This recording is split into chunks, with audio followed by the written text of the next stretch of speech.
Continuing on, great to be welcoming Nwabisa Kakaza from the Ehlanzeni District Municipality. Welcome to the room, the studio.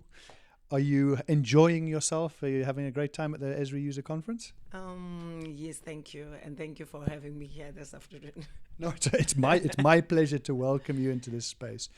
I understand that you're heading up a team there in GIS space. You have made a presentation this morning, which I'd really like to hear about, talking about the community-centric approach to spatial data.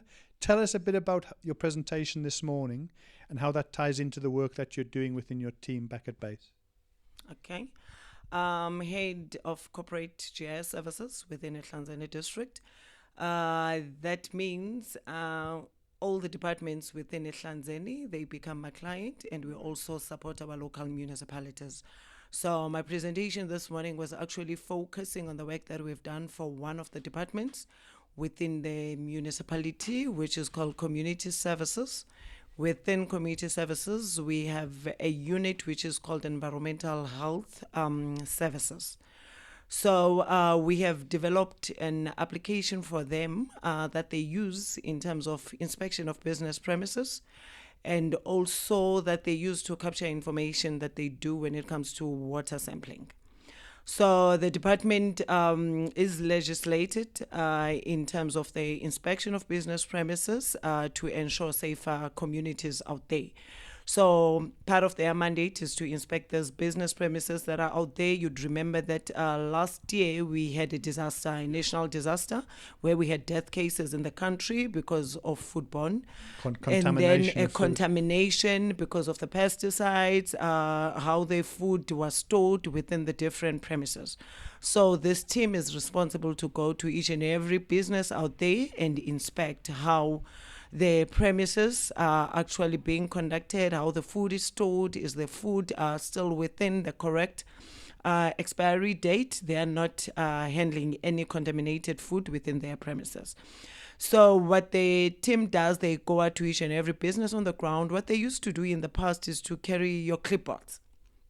And then when they're doing the inspections, they'll be writing on their clipboards everything that they've found out in terms of the outcomes of the inspections, and then they'll file those in the cabinets so that they can have records that we have visited business A and this is what we have discovered, and then they'll give recommendations and health education when necessary.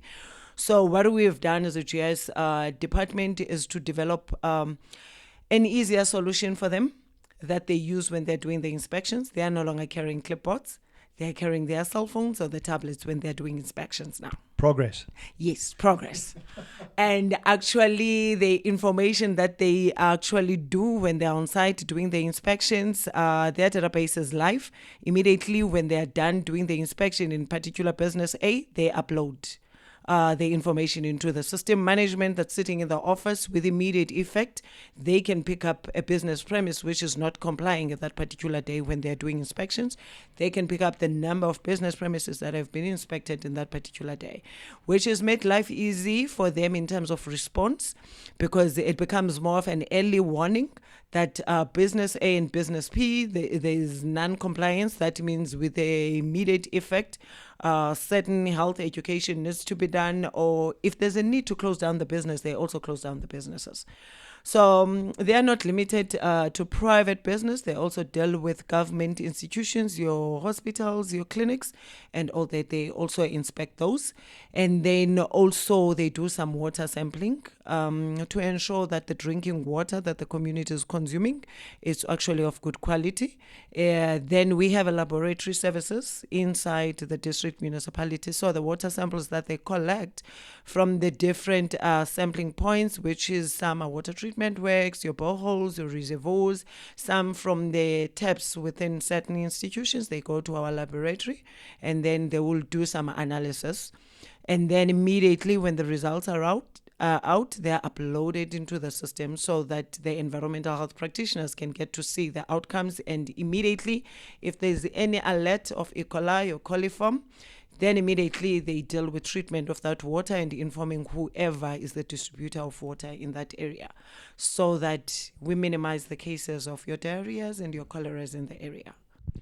That's a very comprehensive service that you're providing, and that's before I assume you even get to the housing department who wants their part of where the projects are, before you get to spatial planning who want to put their SDF. So, I mean, you've got a lot going on in that space. Yeah, we have a lot because all the departments that you've just mentioned, they become the clients. So this is just one of our clients, your disaster management, all the different departments within, they become our clients as corporate GIS.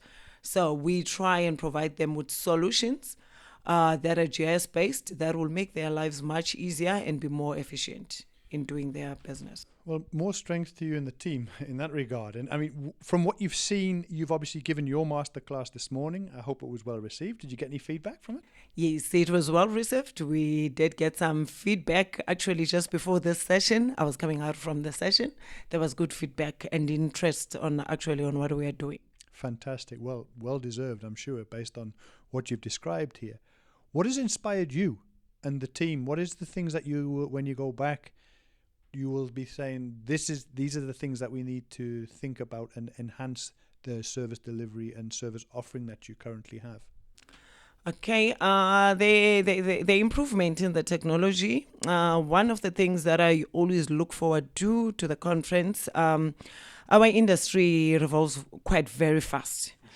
We know that we use technology in terms of our solutions, so it's always important to make sure that you keep abreast with what's happening in the industry, and also networking engagement with other colleagues from the different institutions, because you get to learn what other solutions you can be able to provide to your clients. So when you sit in the different sessions, you get to understand solutions that are out there that you might not have explored. Then you get to start thinking that, okay, my client B within the organization can benefit from this solution. Actually, when we go back, we need to go back and have engagements with such clients and bring some proposals on what we can be able to do for them. So it's been a lot. That one is sin, and that I think it's going to benefit the organization. Next time we're coming back, we'll be saying we've implemented solution A and B that we've also learned from this conference. You're one of the first people who says you're not going to implement a digital twin tomorrow. Is that something because you just haven't thought about it, or where are you on this digital twin thing? Okay, not necessarily that's something that we haven't thought about. It's just that there's so much. There's so much to explore. So it's also something that we are having at the back of our minds, but one needs to explore more about it and understand the pros and cons. Because remember, with every new thing that gets introduced, you must also understand what are the pros and cons. I'm a rural municipality, so there are a lot of challenges when it comes to our networks and all that. So you want to understand what's happening out there, how's everyone doing with it, before you tap into it, and then you get some deadlocks. I'm laughing because I'm sure I had this conversation with my cousin in about 1996-7 about should I get a cell phone or not. And here we are talking about that change management, which has been such another common element to these conversations. Nwabisa, I hope you have a lovely rest of the conference. Enjoy the time that you've got here in the beautiful KwaZulu-Natal, and most importantly, please drive safely back, get home safely, and thanks for sharing some insights with me this afternoon. Really appreciate it. Okay, thank you so much. We'll definitely enjoy the rest of the afternoon and this evening. All the best. Yes. Thank you. Thank you so much. Enjoy the rest of your day. Thank